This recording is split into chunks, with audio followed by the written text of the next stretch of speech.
compliment.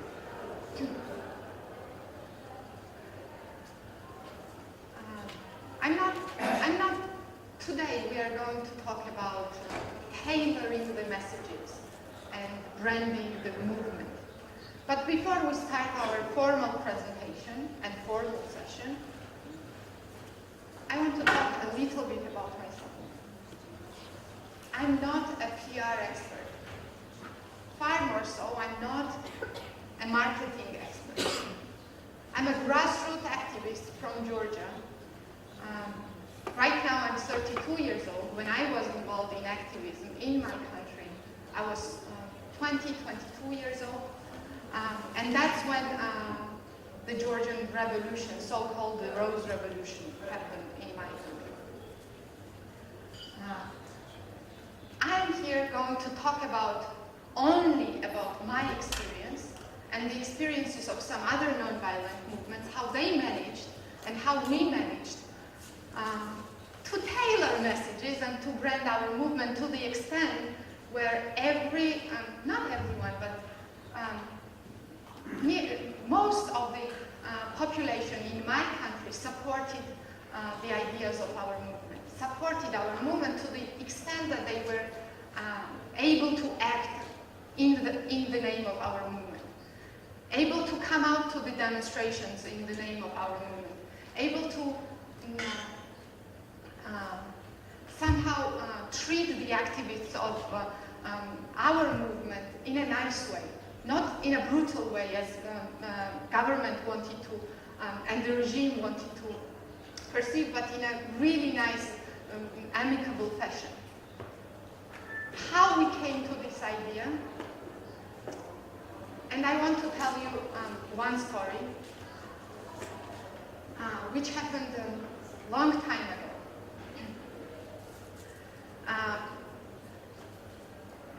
In a post-Soviet country of Georgia in the mid-90s, I'm talking about 1995, 1990, up to 2000, let's say, this time period. The crime had a pandemic nature, just a pandemic nature in my country. Everything was stolen. The cars, what it is called, like handles were stolen. Everything that was sticking out of the car was robbed and stolen, actually. To the extent that there was even a saying in my country that if you leave a foot outside the door, they will steal, like somebody will come and steal it.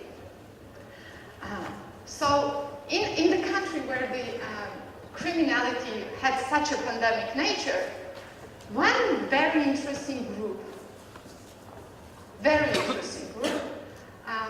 started to do their campaign, what I call a campaign, but you will understand later that it is not only the campaign. Two ladies one day knocked on my door, and I didn't know who these ladies were, but they seemed to be old enough.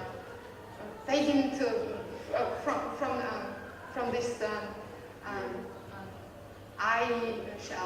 I didn't think that they were violent or anything, so I opened the door, and I'm like 15 years old, and they are asking me, do you have sugar? I was like, why are you asking me? I mean, is your family in need?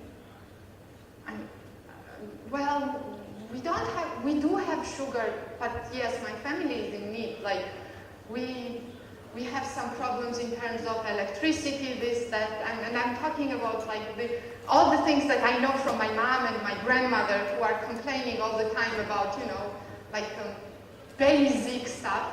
And I'm telling her all this stuff. And she's telling me, this is the book that will help you to find a way. And she's giving me the Jehovah's Witness Bible. This was a group that was trying to promote itself in a country where 99% are Christian Orthodox. I think it was a very smart message to deliver. Two ladies dressed in not uniforms or anything, but nicely, just like regular citizens, asking you what your need is. And responding to your need in their own way, of course. But that is the type of communication that they tried to initiate with me, 15-year-old girl, standing on the other side of the door. However, I want to switch back to the real time. Right now, in Georgia, there are protests going on. For past 1 week, my whole city, which is the capital city at the same time, the largest city in the country, Tbilisi, is full of young protesters protesting against violations of prisoners' rights in the prisons. And this morning, before coming to the session, I was trying to Google the news from Georgia, as everyone else here, I suppose, tries to Google the news from their country. And what I saw was something very strange. I saw 2 young protesters sitting in front of the university with a bunch of people on the background and with the slogans, "No to torture, no to torture." And they started to cut their wrists, and they started to write on the white t-shirt, sorry, "No to violence" and "No to torture" with the blood. What type of message does this give to you? Violence, more violence, maybe crazy people. Oh, I don't want to be with them on that demonstration. For sure. Desperation as well, but desperation to the extent that you want to cut your skin and like.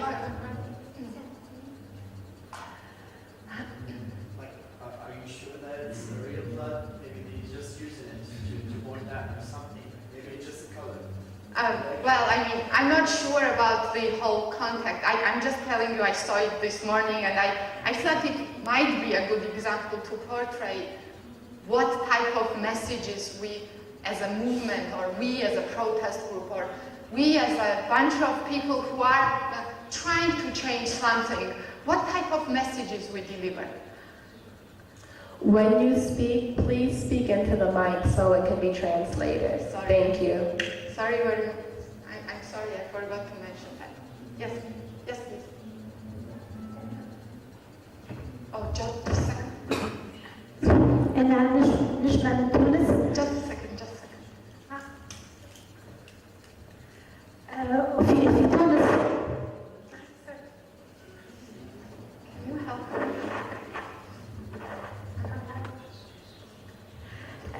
في تونس كانت صار بث فيلم اسمه بيرسيبوليس، هو فيلم إيراني يحكي على الثورة الإيرانية وعلى التفاف الإسلاميين على الثورة.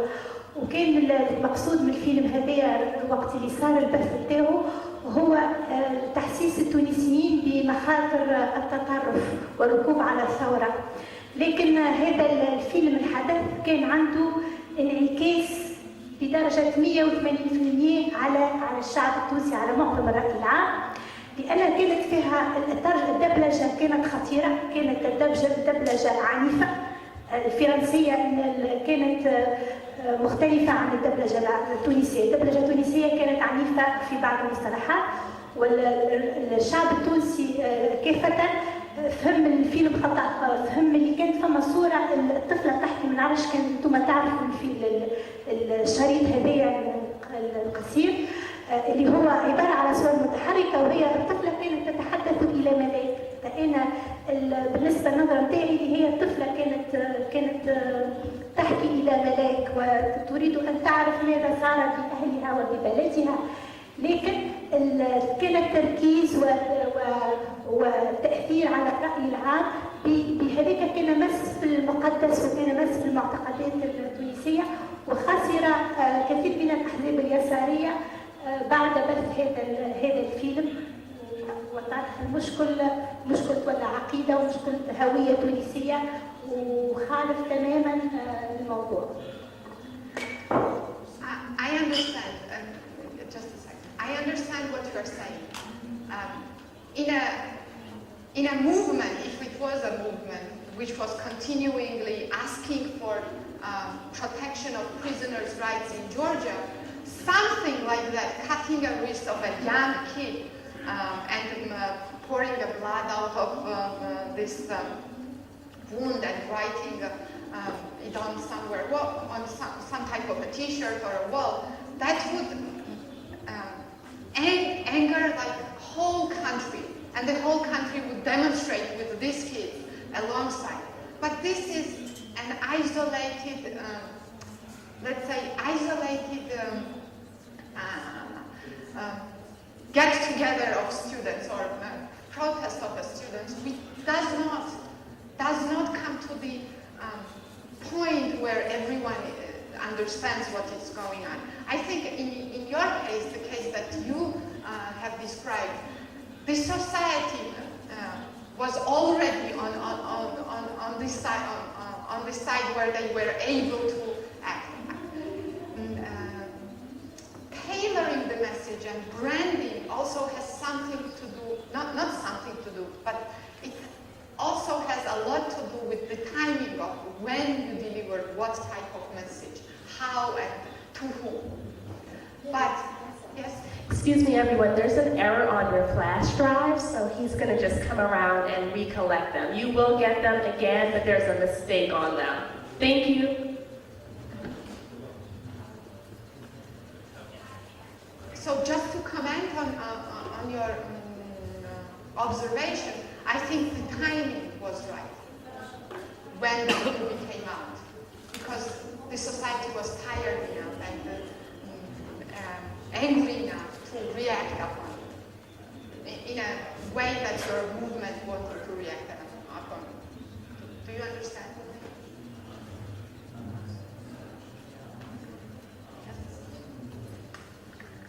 Actually, whatever is the message, it's spreading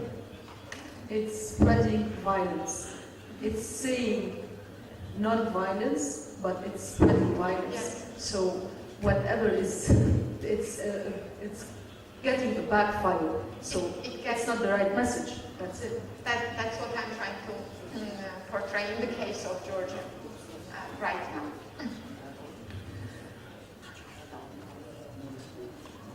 What is that thing that we are branding? Or why do we brand it? Like, for me, when I was a student, sitting in the empty room of university with 35 similar-minded students like myself, we were sitting and complaining all the time, you know, we don't like this in the university, we don't like that, we want new lecturers, we want new textbooks, we want this, and we started to complain and complain. But by listening to each other, by listening to 35 similar-minded, people, we figured out that if there are 35 of us, if we go outside of this classroom and try to listen to others, maybe they also have something to share. Maybe they also have some good ideas, some visions that we might share all together. So we came out and we started simply to listen to our, not only to our friends, but also to taxi drivers and the bypassers in the streets. What were their concerns? And the only concern that united us was this idea of it's enough. The movement that I, together with my friends, founded was called It's Enough. But, which is Kamara in Georgia, but I mean, does not say anything. This It's Enough movement was nothing but a name, It's Enough, and 35 students behind that. However, we did one very identify who the target audience for our movement was. By designing our message, before we even designed our message, we did a very good homework. We went and asked around what are the problems of the society, where do they coincide, what do we share as a students, and what, for example, a pensioner has to say about that. Yes, we didn't like books and university education, but pensioners didn't like to get 27 US dollars per month pension.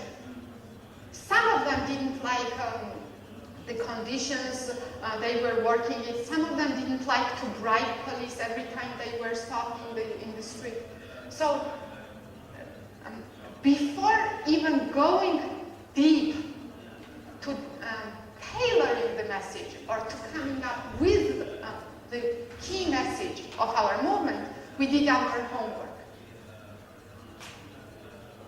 We tried and we figured out who our target audience was.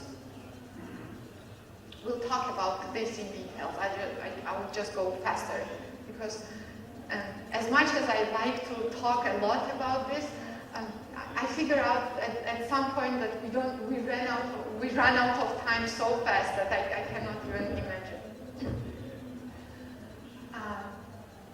So we had this. Just give me a second. So we had this message. It's enough. How we are going to deliver it, by what type of means. There are only 35 of us. So what should we do? Should we run up like in front of the Parliament of Georgia and start to scream, it's enough, it's enough? Or should we do something else? The way we tried to start our campaign was extremely important. Over one night in the middle of February, which was freezing in Georgia, and it was freezing in Georgia, we painted every single street with Khmara signs. What did that give us? It was just a symbol of Khmara. We didn't have a feast at that point. We only had it's enough at that point. The word itself. What did that give us?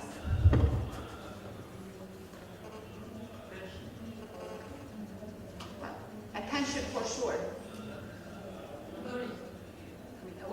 Awareness, which is very important. But most importantly, when people woke up the next morning and they saw every single street in downtown Tbilisi painted in Khmara signs, they thought, oh, there are too many of them. It's not like a bunch of 20, 35 students who can do that. It's most probably millions that we are talking about. Well, the government helped us a little bit by saying that, somebody like spies from other countries tried to paint all the streets in Tbilisi and be careful, watch out. And when government says something like that, everyone reacts spontaneously. It was a spontaneous reaction because people were actually taking pictures of our sign, like walking by and getting interested into what was going on. So our messenger was not a person, was not a politician standing on somewhere delivering a proper speech, but it was a painting on the main highways of Tbilisi. It was just a slogan, not even nicely written. Everyone wrote Khmara the way with the handwriting that we had, which was some like this, some like more nicely done, etc., etc. It was just one word that overnight, literally overnight, and over 1 or 2 days, got people to think differently. I will talk about feedback later on, because feedback is the most important element of tailoring in this whole process of tailoring the message. Our feedback was that in a week from this activity, we started. We were like this group of 35 people were standing in front of the metro stations near the universities where people were gathering and delivering our leaflets. And the leaflet was saying who we are, what we do, and why it's enough for us. This was our feedback, because what we caused was the interest, and this interest needed to be somehow satisfied. And the satisfaction came with the other activity, which was delivering the leaflets by and telling people who we are, what we do, why we are campaigning, and etc., etc.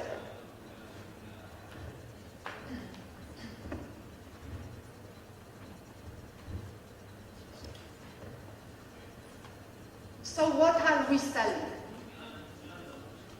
What is this thing that we are selling? And to whom we are selling this? Yes, we want the wider audience to be on our side.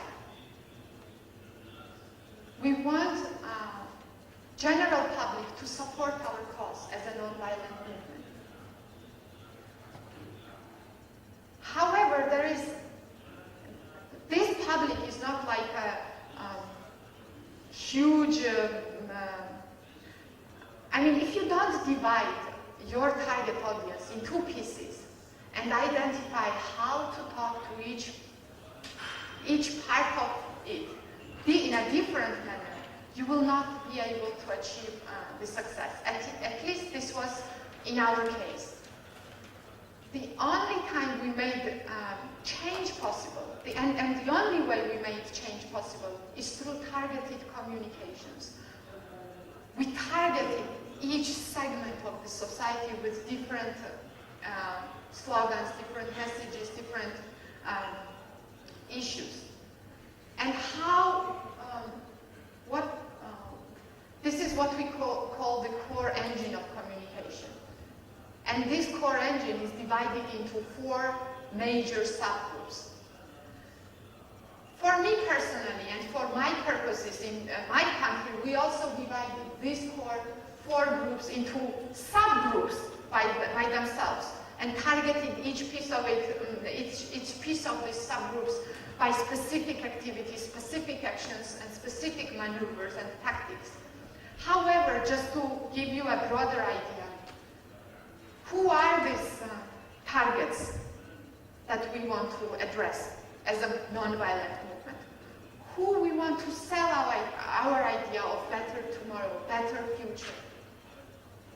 First of all, it is the members and supporters of our own organization. What would have happened if we did not communicate between each other and between the members that we had in our group?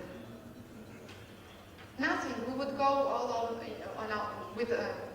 we would continue our peaceful lives, like we would live in we would not be motivated.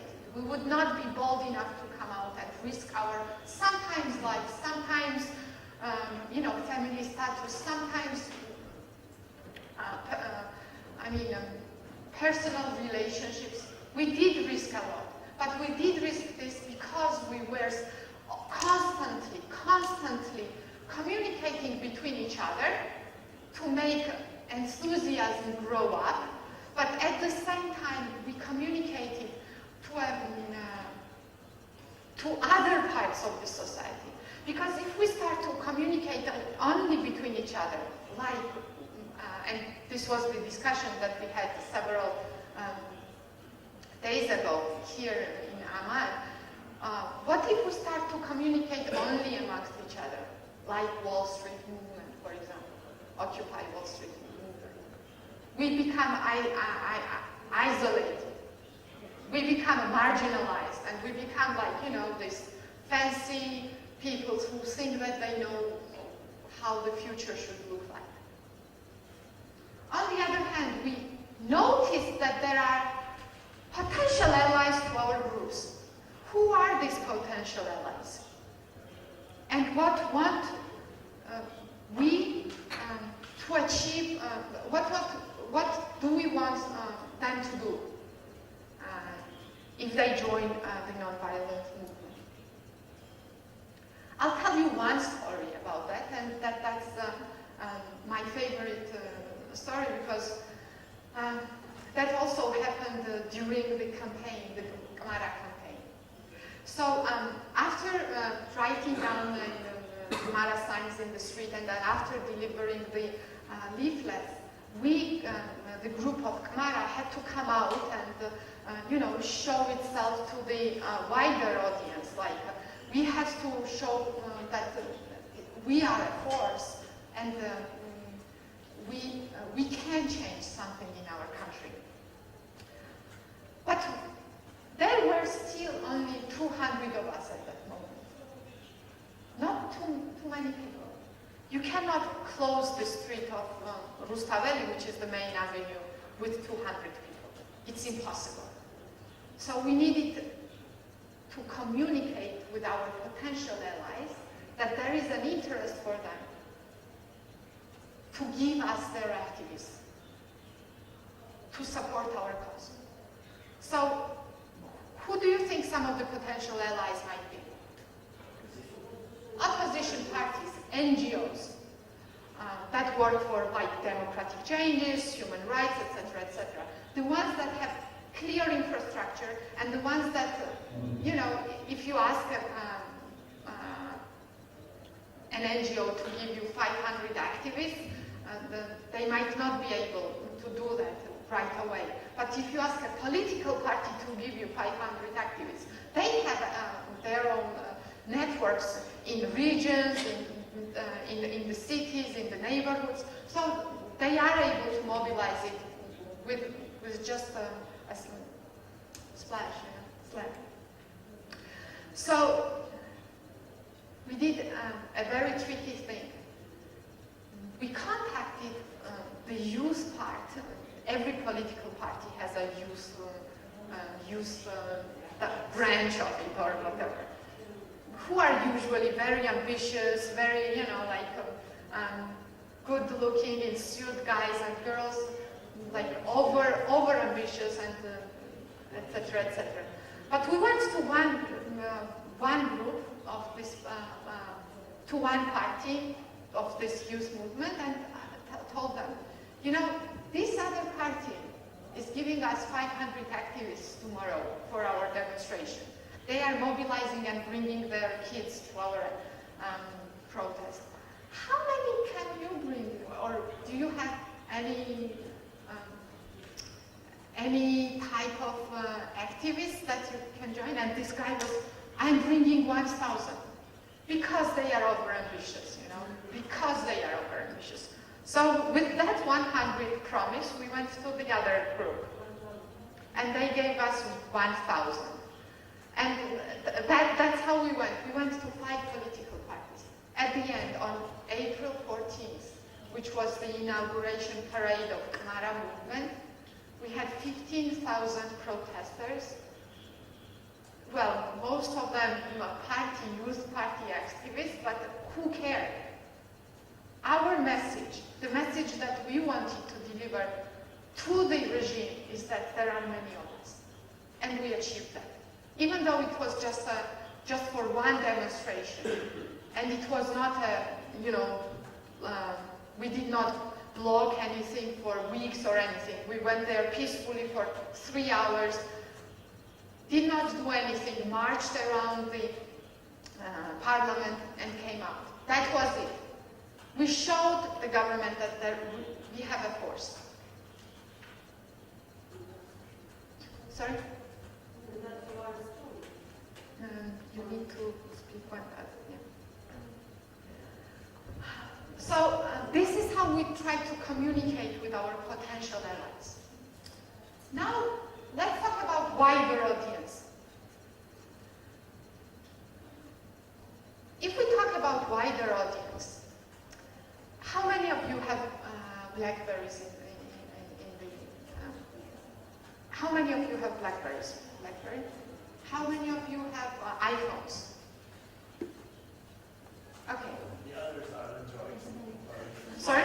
The others are Android. It's not Yeah, just- yeah. The others have Androids, yeah. So, how do you pick your brand? You pick your brand because some of you might like Steve Jobs, some of you might like this idea of this image of a very professional people who are using their Blackberries. Some of you like the idea of open source. I don't know. There are different reasons why you support this brand or that brand. So why should a wider audience support a brand that they don't know? Why should a person buy a Coca-Cola, which is a Chinese brand, instead of Coca-Cola? This is the dilemma that you want, or at least you want to somehow persuade the wider audience that your brand is better. But your brand is better not because it is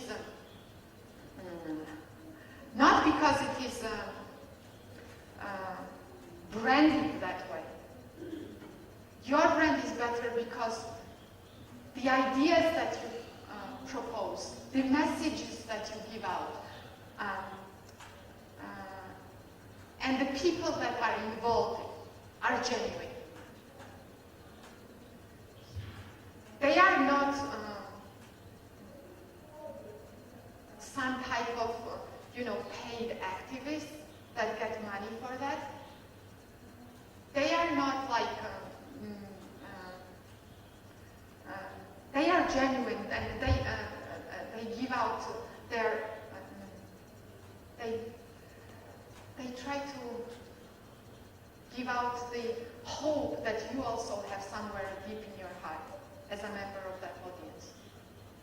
I mean, nobody likes to live in poverty.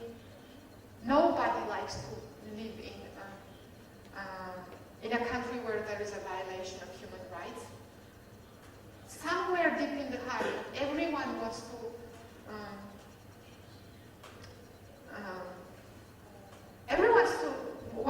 live a life, dignified life in a proper state. But there are reasons why they are hesitant to support your movement. So how do you communicate with them? What do you deliver them? Do you say that if you don't stand on our side, you will be prosecuted after this regime leaves? No, you don't say that. Will you say that to the police officers, let's say, the moment Shevardnadze resigns, you will be in jail? No. Of course, because they are also the part of the society that you need to target. So we worked quite a lot with that group. And then again, the fourth and major target group is the international community. In the international community, we have international NGOs, for example, Amnesty International, Human Rights Watch, Transparency International, and et cetera, that usually either monitor the human rights situation or the elections afterwards, free and fair elections, etc. We have international organizations that are state organizations like UN or European Union, which are very bureaucratic, and it's hard to persuade them directly, but indirectly you can talk to them with the shadow reports, etc., etc. And there are also international media, which, by the way, I think that in Arab Spring, I think played a crucial role. Not like the most important, but very important role. In this session, I don't want to talk about media campaign, because media campaign is done by media experts. I'm an activist, and I only share the messages and the branding that we did through our activism and not by the media campaign. I hope I made sense. If you have any questions, then. Yes, please. Okay, so do you think that a media campaign will support your cause, or do you think that such a branding, let's say, such a branding is enough, or this kind of message or branding is enough? No. I think, I personally believe that without daily work and daily activities, a movement will die, first of all, will not have enthusiasm to continue, and without media campaign, it will mean nothing, as well. So I think it's a combination of activism plus media campaign that makes branding work. However, if I personally was to choose between activism or media campaign, there was no such a thing in my country and in my experience. We had both, but it was much more difficult for us because we didn't have internet resources, we didn't have open media resources. We only had one independent TV channel, which was transmitted only to 25,000 households around the country. And there was no YouTube and no Facebook or Twitter, etc., etc. We worked in extreme conditions. But it showed that without daily activities by our activists and our group, we would not have achieved what we have done later on. Yeah? So you haven't been supported by media, just the small media outlet? Just the small media outlet. Okay. Thank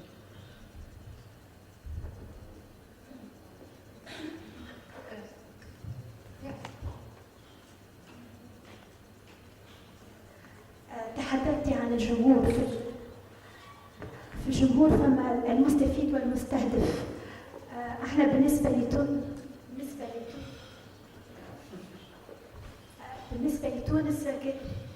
كثير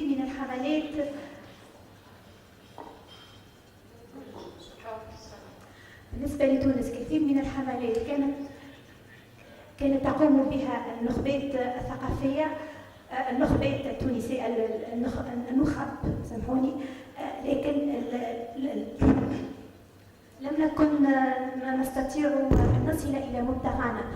انا اعطي مثالا بسيط، مثلا حمله لتخفيض من نسبه الاميه. هناك المستفيد وهناك المستهدف. اذا خرجنا احنا كنساء مثلا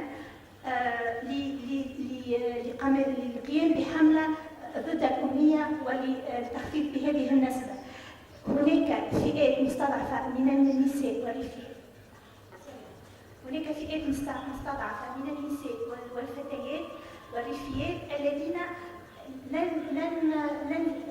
ليس لهن الوعي الكافي لأهمية هذه الحملة. وأخطر من ذلك في عدة حملات اللي صار توظيف الهدف النبيل إلى أهداف أخرى تم استغلالها من أطراف أخرى لتحويل وجهة النظر، أو مثلا القول بأن مثلا نسبة نرجع لنفس التارجت اللي هو التخفيض بنسبة الأمية. فنحن نريد أن نكون الفتيات، وهناك في نفس الحملة تتدخل أطراف لترويج فكرة أن للحد من نسبة البطالة يجب أن تفضل النساء في البيت، لأن وظيفتهم هو تكميل الرجال ووظيفتهم في الأسرة. لذا بإيجاد هذه الحملة ظهرت حملة مخالفة في نفس الوقت لدعاية أخرى.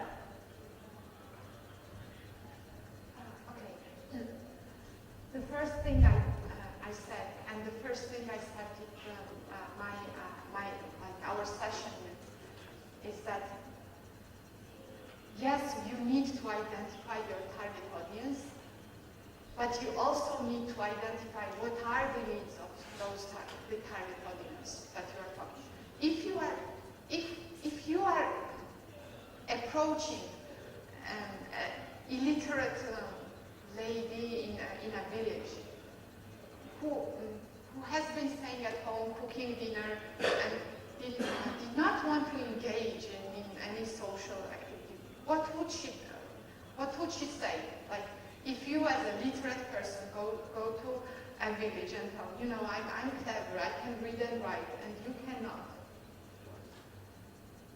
And now it's time for me to teach you how to read and write. Of course, the person will not like it, of course. But if you need to try to understand, try to look from the perspective of, from their perspective.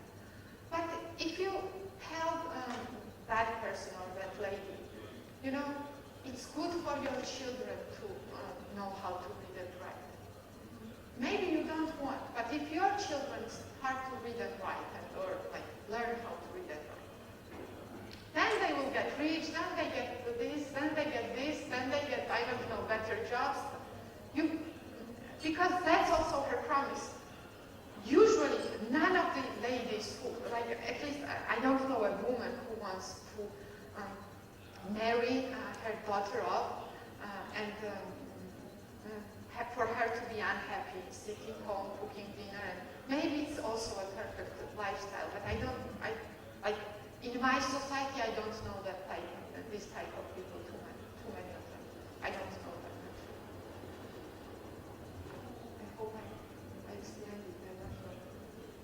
It's also, you need to study the target, who you target. If I'm telling you, and the messenger as well was not correct in that campaign, judging from my perspective. I would not want a super intelligent PR campaigner coming in my room right now and telling me that, oh, you are not doing the right job. Not because I'm not doing the right job, because I believe in what I'm doing. Khmara Science. They moved into zone of interest, in this zone, where they got interested. Oh, who are these people that do that? Some of them thought that we were spies. The others thought that we were, you know, just weird hippies doing crazy things, etc., etc. But when we started to deliver leaflets and showing our faces that we are young girls and boys, normal ones, not crazy ones, not hippies, not like extra leftist or extra right-wing crazy people. We are just normal, regular, young generation kids who want this. We satisfy their interest. When you satisfy somebody's interest, of course they are more likely to support you. Of course they are more likely to be dedicated towards your movement.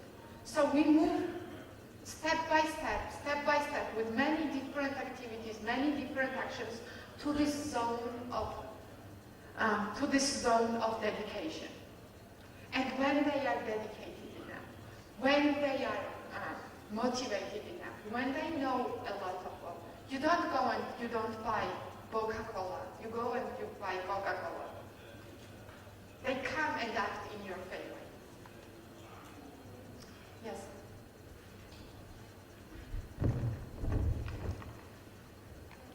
أول شيء حابة أشكرك على أنك تشاركينا في الحركة اللي أنتم كنتوا دايرينها، لكن اللي حابة أسأله هو أكيد هالحركة واجهتها تحديات، خصوصا أغلب الناشطين هنا عندنا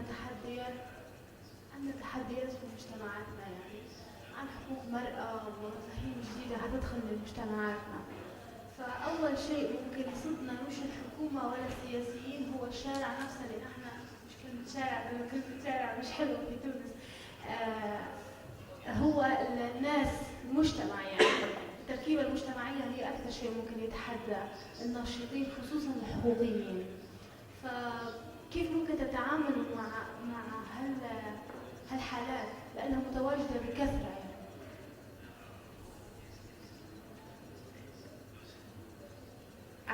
Very good question, and I actually expected that. In target audience, in wider audience, we have variety. That's why I was telling you that even this whole idea of wider audience, we divide into subgroups. The ones that are clearly opponents of our fight. For example, police and security officers that are willing to, come out and beat you or like kill you or whatever, take you and imprison you.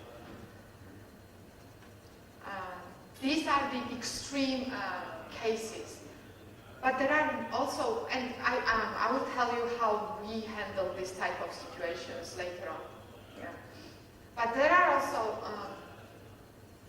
the ones that are undecided, like in the middle.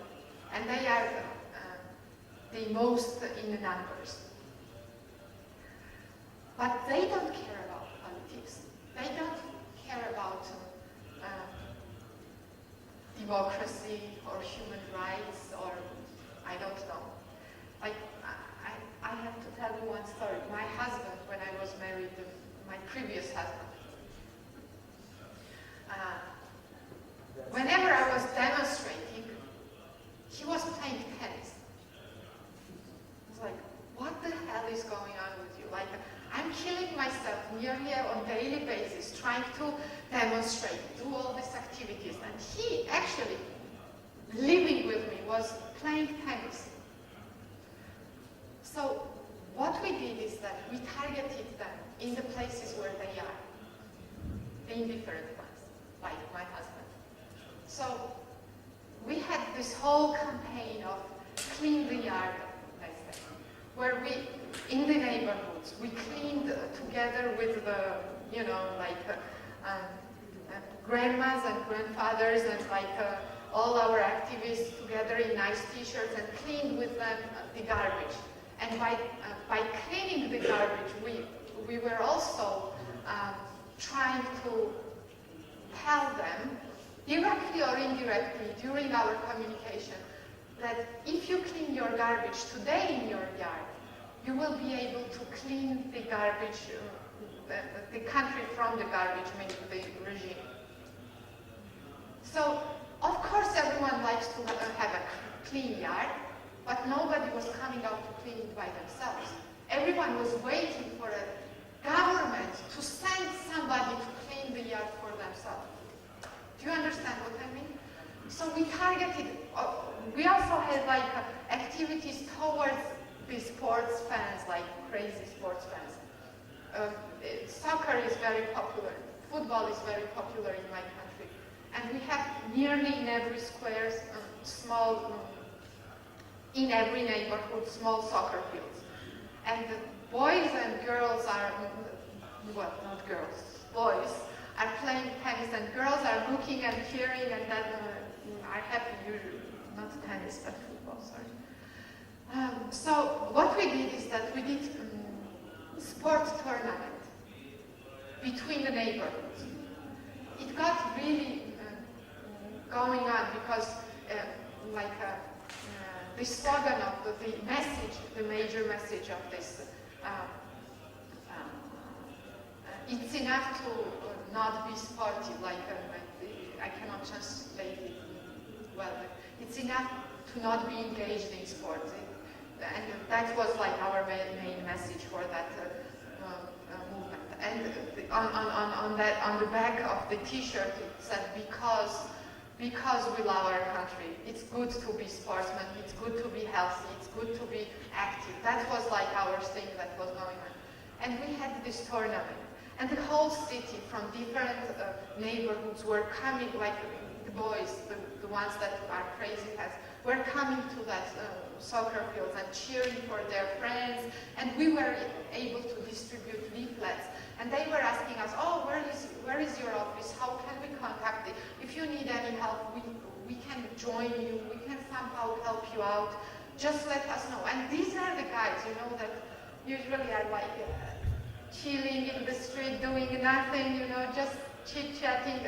And these were the type of guys that were involved in our movement as well. So it's where you target them. Now about the extreme case, like the police case or security guard case. For many, many, many years of protest in various countries and various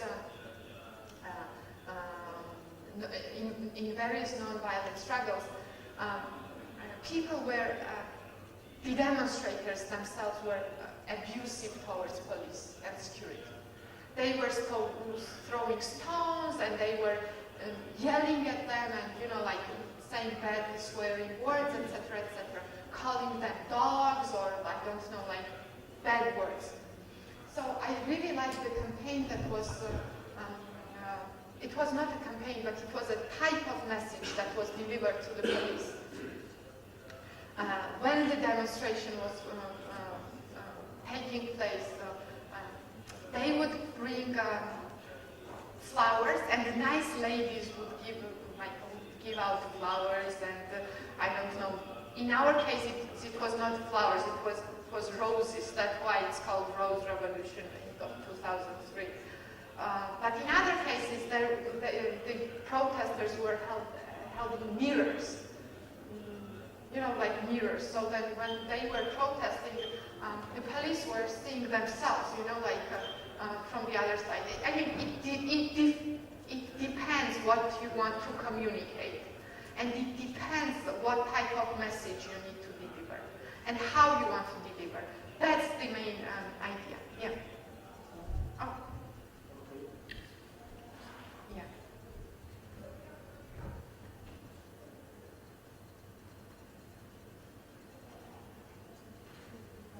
Yes. Sorry. Do you think we're gonna make some research before we design the message, especially when it is related with the social cases? I'm also saying about some cases in the Middle East. So we can. I think that before doing anything, before doing any type of activities, you need, you might call it research, I call it planning. You really need to identify the key issues of the problem and plan accordingly. It can be different type of research, like very sophisticated, the ones that companies conduct for their products, like marketing. It can be that type of research as well. But the research can be done like homemade. I call it homemade by the movement. We, in our movement, we didn't have too much money we only had our own pocket money to put in this movement at the beginning stage, before we tried to find out how to fund our activity. But we had this guts, and we had this idea that if we don't go and don't talk to each member of the society, if we don't understand their needs, they will not care who we are. It's like the opinion poll. Yes, it's like the opinion poll. About the social culture. I'm sorry, about the culture ethics. Of course, it's the opinion poll. It's how extreme can you go with certain messages, and when can you go.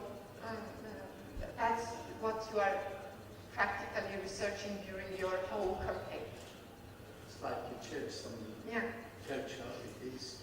Like today, just right outside the conference room, we were talking with one lady. I don't want to say who she is, but she was complaining, all these politicians and all these NGOs and all these activists, they are giving us messages that half of the society doesn't understand.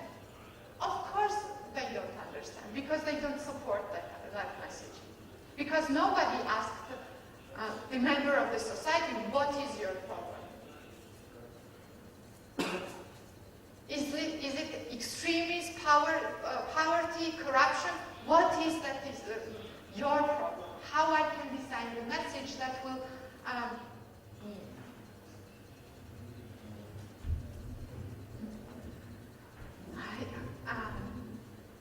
the way we deliver messages, there are three ways. White communication, gray communication, and black communication. This is only referred to the method of delivery, like how we deliver it. In white communication, we know who the source is. For example, everyone knew, let's say, you give me example of white communication. That will be better. That will be more fun. You.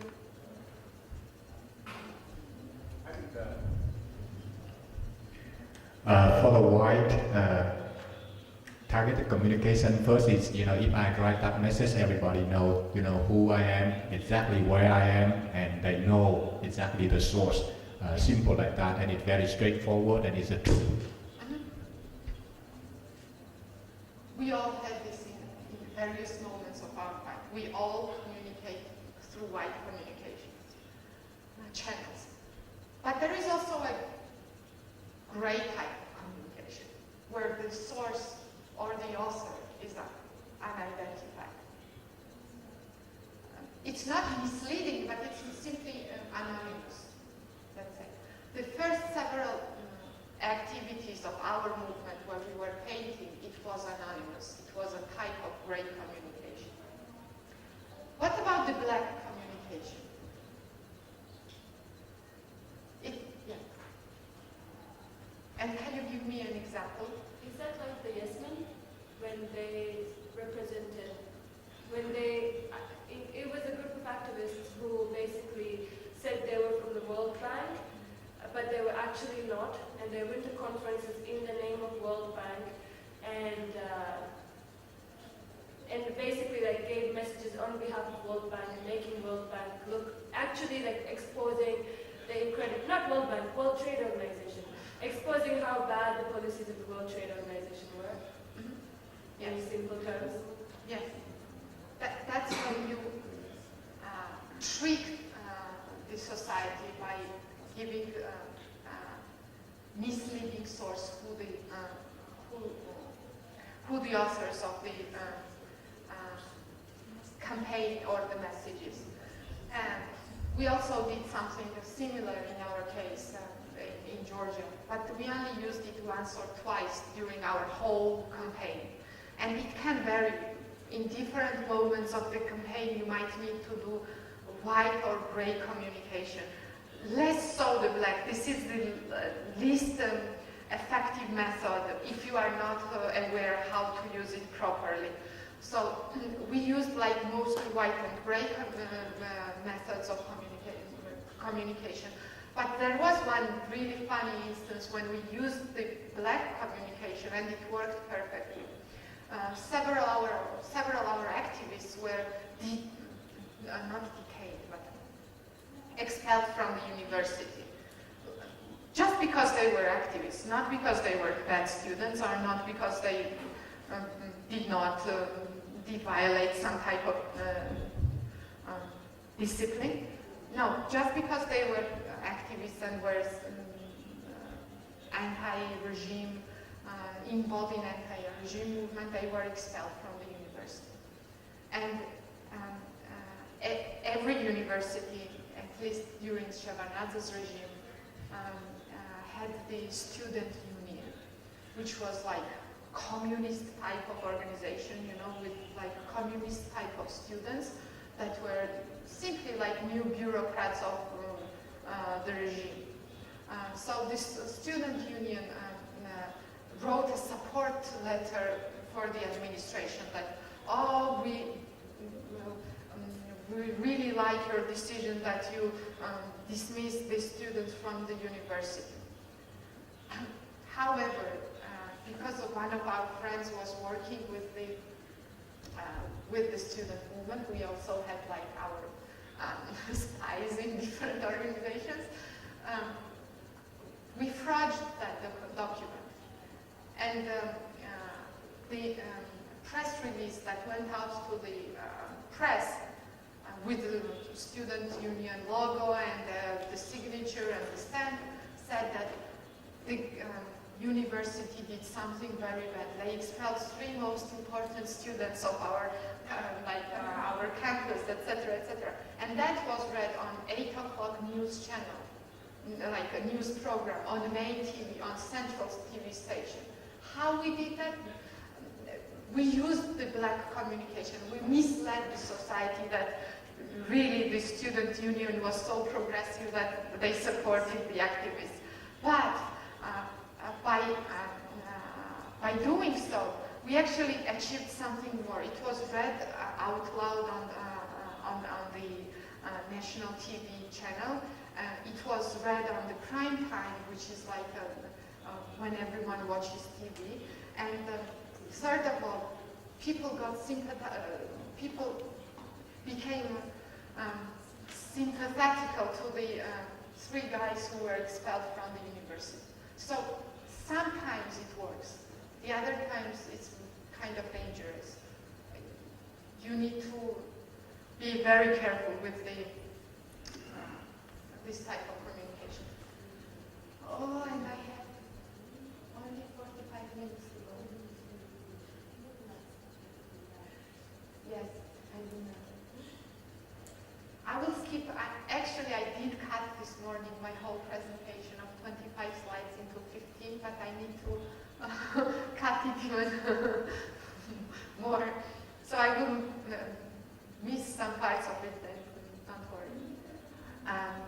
So who we talk to, we identified the target. What message we send, we also talked about that. Who sends the message? What type of channels? Or what things we use or who we use to communicate this message? And what is the feedback? Why is feedback so important?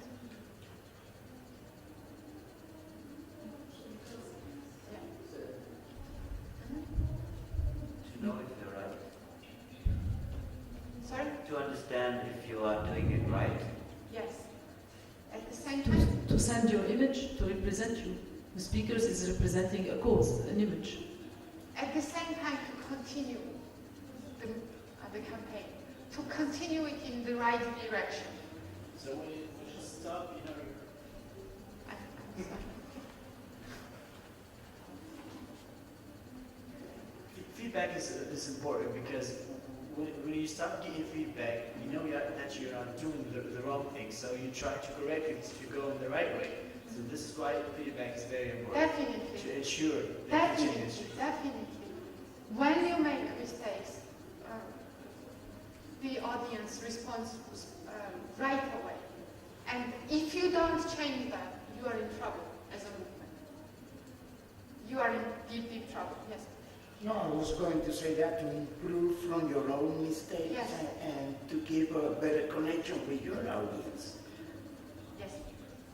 What if the message is something correct, but trying to correct the society? So you get a negative feedback from the society, but the reason is a correct. Because we have mistakes in some societies, and some of the organizations are working to correct the things which are wrong in the society. So sometimes you bring out something, and the negative feedback will come from the society, but it does not mean that you are doing a wrong thing or doing it in a wrong way. It's Yes. maybe a start of a change. How many of you think that smoking is bad? How many? That it will eventually kill you and everyone around you? How many of you smoke? The idea is that, like, we all know that smoking is bad. We all know. There are millions of campaigns telling you that, smoking is bad. You will get, like, I have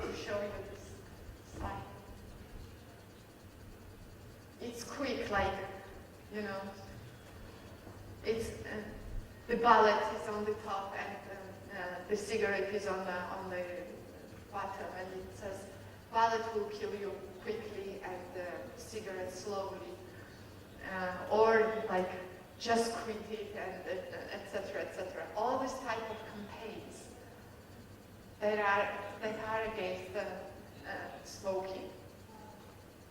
They don't affect me, the smoker, because somewhere deep in my heart, right now, I think it's a matter of my choice. And I think all these people who design these campaigns think that they are smart and so cool, you know, and I somehow don't like it. The same way is with the nonviolent movement.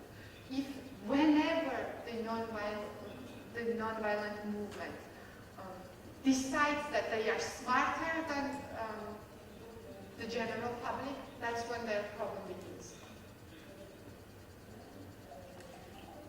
There are a million ways finding out the ways to communicate to a specific target audience. It's just how much effort, how much planning, how much thinking, how much emotions you put in it.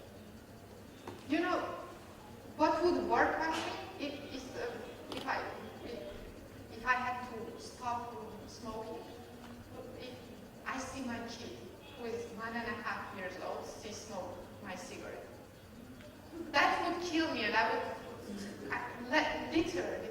That's like you need to identify, target to that kind of extreme case. If you understand what I'm saying.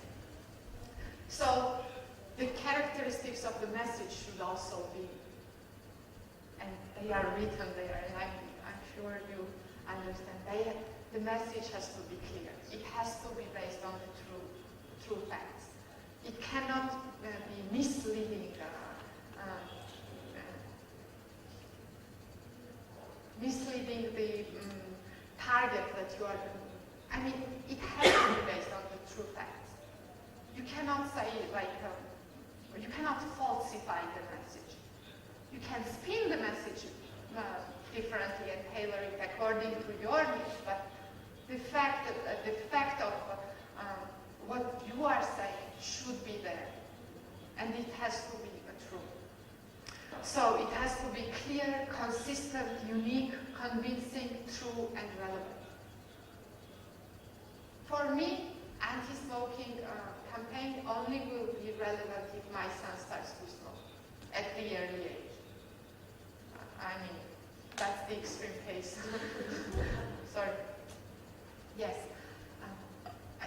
Two more final things, and then we will see a very quick movie, and then we will hear your feedback, okay?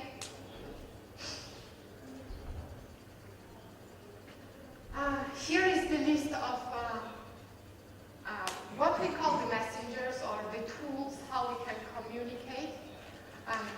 It can be a person, just like the one I told you, two ladies knocking on my door asking me as a 15-year-old kid, you know, do you have sugar and do you have like electricity, and here is the truth, and here is the path to getting sugar and electricity by giving me a Bible, Jehovah Witness Bible, actually, or that's also one way of communication. But there are also other types of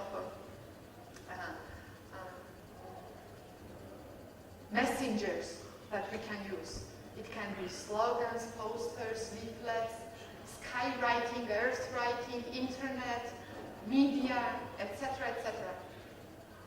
You are smart enough, you are experienced enough, I don't need to go deep in this, as I understand.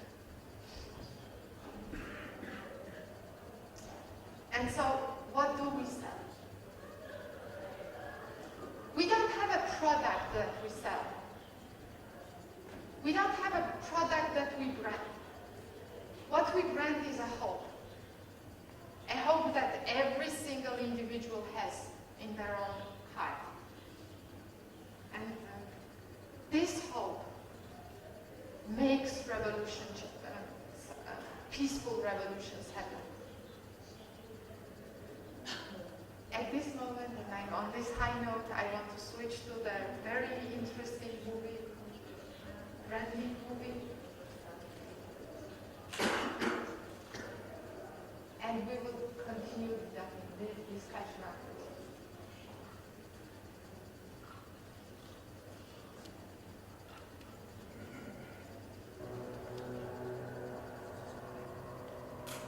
Sorry.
Menjala sam programe, mašine, deterđente i...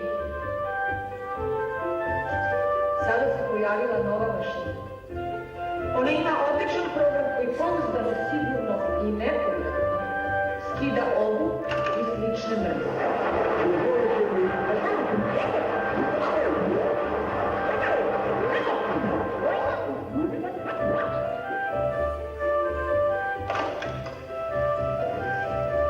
Vidite, verujem, probajte i uverite se sami. Demonstracija novog programa glasačke mašine 24. septembra širom zemlje. Konačno, gotov je.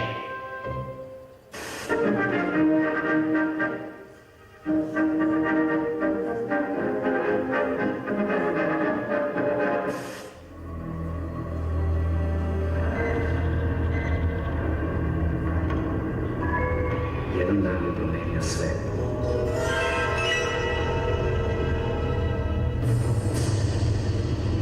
Ne zaboravite ga. Gotov je.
That's a good reaction.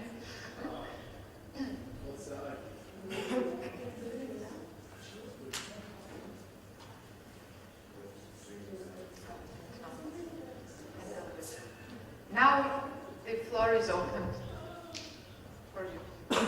First, I want to congratulate everyone from Serbia for this huge thing. This is been an inspiring video. I had never, ever in my life seen something like that. Congratulations.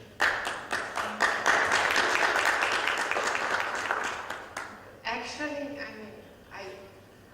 as much as I love the Serbian example, this is what happened just a year ago in Tunisia.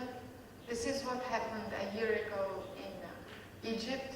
This is what happened in Georgia in 2003.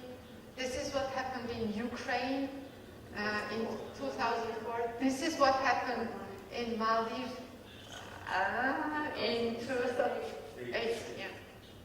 So it kind of happened in Libya. this happens everywhere. And it is possible everywhere. It's how much effort and how much energy you put into it. Can you share some of your thoughts and some of your experiences from the breathwork? I would like to say one thing. I'm speechless, actually. That's it. It's really very, very, very, very interesting. Thank you. But we only showed this movie in order for you to start to speak to us.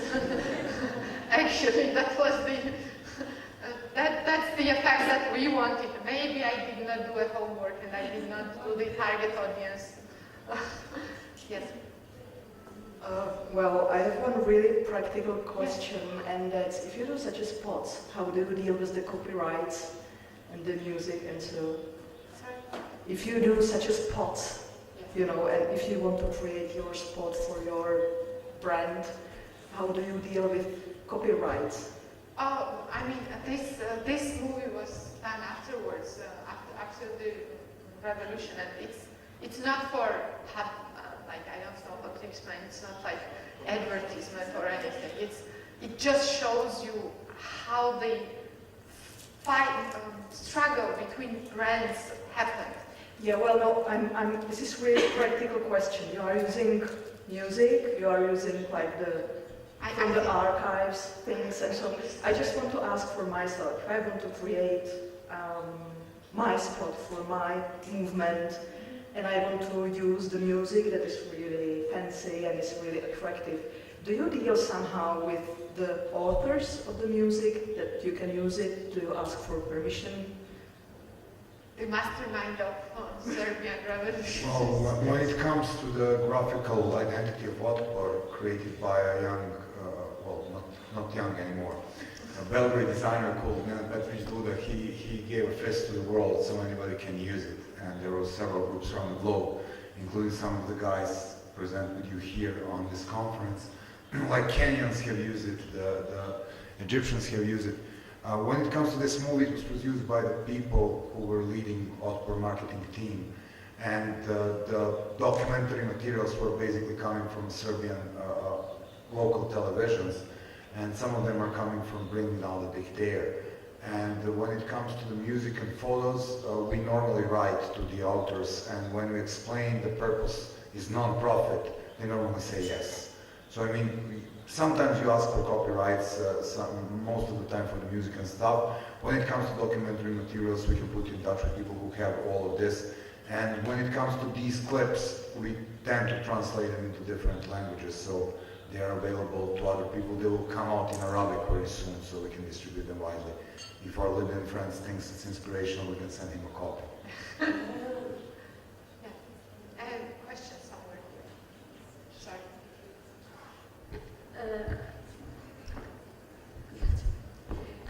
في الحقيقة هو ليس سؤال أو ما سؤال ضمن تجربة خاصة حدثت في اليمن. ما حدث في صربيا أيضا حدث في اليمن عام 2011 أثناء الثورة اليمنية، إلا أن بفارق أن المحيط اليمني كان أصعب وأقوى من صربيا بمراحل كثيرة. أنا كنت من بداية المحاضرة حابة أتطرق إلى تجربة بسيطة في اليمن، هي حالة شملت جميع مقومات الرسالة التي تحدثت عنها من بداية المحاضرة وحتى الآن، لكن المحيط كان أقوى منا جميعا. مجموعة من الصحفيين نفذوا حملة بعنوان متضامنون مع صحفيي الخط الأمامي لربيع العرب، كانت بهدف توعية الجهات التي تتعرض دائما بالاعتداء على الصحفيين، لتوعيتهم بأن هذه مهمة الصحفيين وليسوا مخربين للدولة كما الحكومة تصور للآخرين. الفئة المستهدفة من هذه الحملة هي كانت السلطات التي تتعرض دائما بالضرب على الصحفيين، وأيضا المخربي والبلاطجة. إلى أن هذه الحملة يعني فشلت فشل ذريع بسبب أنه لا يوجد وسيلة واضحة ممكن تتخاطبي فيها مع هذه الفئة. الصحفي يأتي بوردة وقلم والآخر يواجهه بالمدفع والرصاصة. فما هي نوع الرسالة التي ممكن أن تخاطبي فيها هذه الفئة كي تحترم الصحفي وتتعامل معه بطريقة أفضل من ذلك؟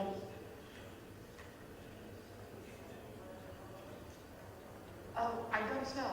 I mean, this is the question that you need to come up with the answer to. As much as I like to pretend that I know anything about nonviolent struggle in this world, I know one thing for sure. Nothing that was true for my country That might not be true in your country. I mean, the idea of nonviolent struggle is, and the idea of nonviolent campaign, development of message, branding the movement, is unique, is homegrown. It is in your blood, it's not in my blood. You know, Sergio or me or somebody from other country cannot tell you how to deal with that. But unless you start to really, unless you start to really identify your target and what their problems are, what their needs are, and address those needs. I don't think that simply by saying that, you know, we were unable to come up with the correct messenger is the answer. I don't know. I mean, you have the sky and it's the limit of your imagination, how you address those issues. Yes?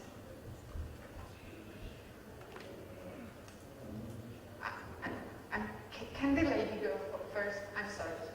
I have a discrimination.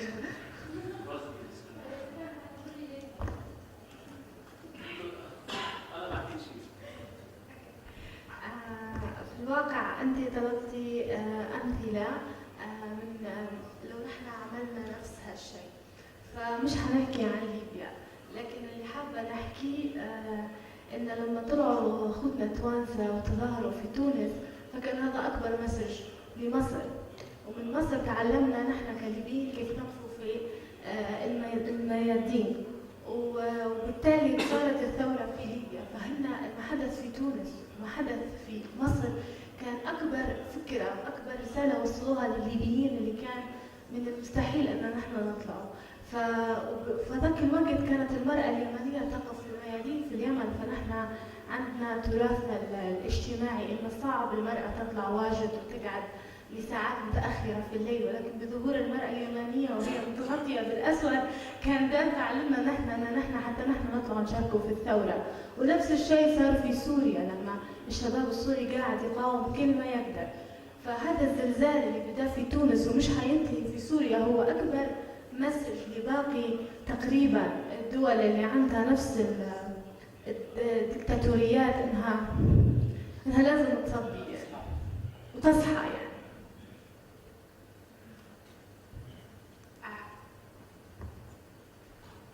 ايه فبتخيل كان في البراندنج الريجن براندنج بالربيع العربي، يعني ما كان في براندنج من كل الدول عم ينتقل من دوله لدوله، فهذا خلى في تشابه.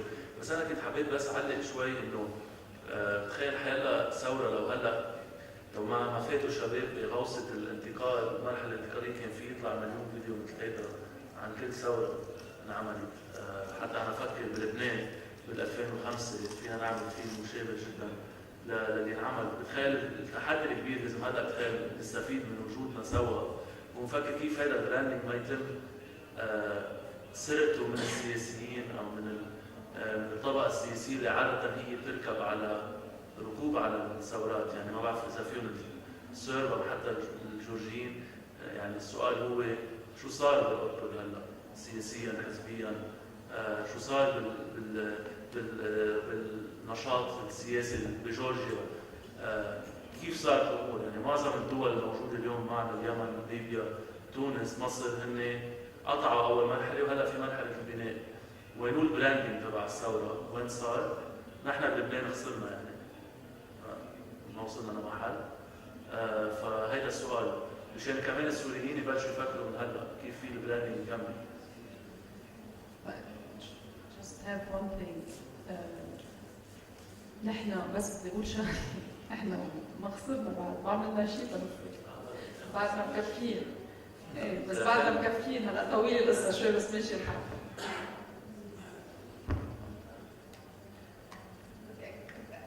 Can I keep your question and answer later?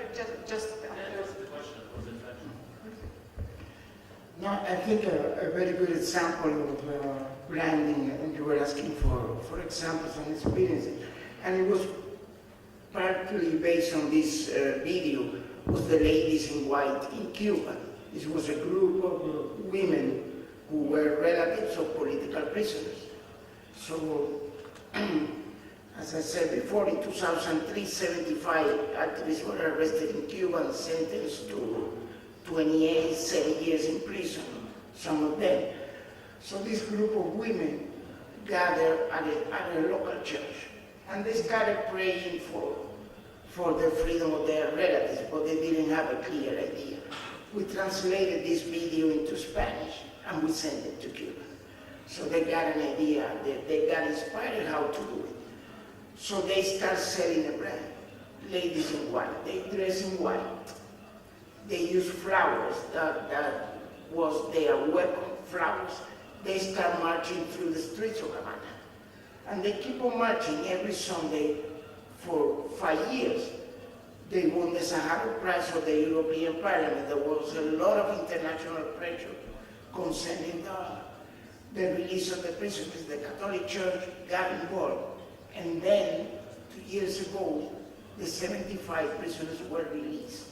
And that was a complete and practical victory in the eyes of the Cuban population. So they saw, if they organize and they have a plan, they have a target audience, because a lot of people, a lot of women have people in prison in Cuba for any reason. So these other women start joining the movement and say, we want our prisoners to be released too. So that's how branding, and also the transferring of successful experiences, which is important. You adapt the experience to your own environment, but you need to follow certain principles. And that's the way they did it. And that was a very good, and I would say, practically the branding of the opposition movement in Cuba right now is the Ladies in White. Inside Cuba and around the world. Everybody knows, everybody wants to be part of it. Thank you very much for sharing your experience. And I want to answer your question regarding Georgians. I've had this dilemma for many, many years. What would have happened if Rose Revolution was not going to happen? It's really a mix of words, actually. But a lot of my friends from Kamara movement are political party members and are engaged in politics. But most of my friends with whom I were actively campaigning and protesting and doing all crazy things, most of them are in private business sector. Not because they are apolitical or something like that, because there is a certain point of time when you need to be mature and stop, like personally, stop being activist. Like I did my share of work as an activist. Now it's time for a new generation to do their share of work, being actively pro-democratic. My country is a democracy right now. It is a a democracy with many, many problems, with abuses in prisons and with violations in terms of, basic political rights, etc., etc. But the fact that the government is aware that any time that there is an abuse, there will be a response, be it on the election day or outside as a protest, I think that already made it happen. I think the revolution that is called the Rose Revolution did not happen in 2003, but it changed the mind of a young generation of Georgians to be proactive, to not wait to government to do everything instead of you, to be more watchful, to be more engaged in civil activism and not only political activism. So I think was it worth it? Yes. Did it stop? No. It will continue forever.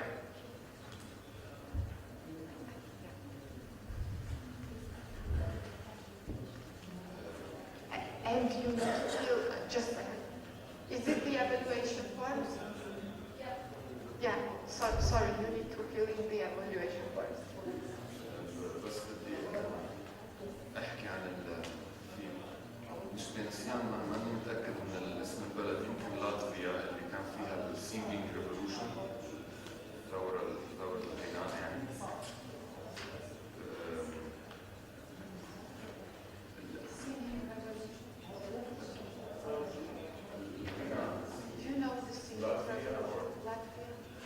There's a movie يعني في هلا برجع بتاكد بس يعني كانت الحركه كلها هو في عندهم مهرجان سنوي للموسيقى للغناء بيغنوا فيه اعداد ضخمه جدا بتجي على المهرجان. عمليا اللي قادوا هاي الثوره هن موسيقيين، هن مايسترو ومجموعه اخرى من الموسيقيين اللي صاروا يغنوا النشيد الوطني القديم. يعني هم الثوره كانت عندهم محاوله ينفصلوا عن الاتحاد السوفيتي، فكان البراند تبعهم هو النشيد الوطني السابق قبل ما يصير ركون الاتحاد السوفيتي. وعمليا يعني هاي البراند هي حتى يعني ما شغله جديده، بالعكس هي رجعوا للاصل بحسب الموضوع. هو مش سؤال بس يعني انه فكره انه ممكن هاي البراند تكون تاخذ اي شكل، يعني مش ضروري يكون شيء جديد، بالعكس ممكن يكون شيء قديم بس يدل على Okay, I think it's a very good idea with that. I have to tell you a funny story, and that's where we will end our today's session. In 2000 actually, I won a competition to go to United States and study there at Knox College, Illinois. And this is a school of 1,500 students, liberal arts school, like very posh people live there. And when they figured out that I'm from Georgia, the first thing they asked me, are you from the state of Georgia? And when they understood that I'm not from the state of Georgia, and when I told them that I'm from the Republic of Georgia, then they asked me, do you wear shoes in your country? And do you wear shoes in your country? Do you brush your teeth? And like crazy things like that. I mean, it's not about the ignorance, but it's about. And I remember how I made everyone know that I'm from Georgia and remember that I'm from Georgia. And I said, yes, of course, we have food and this and that, but we also have a national anthem. And the national anthem goes like this. Imagine 11 soccer players standing on the field and doing like this.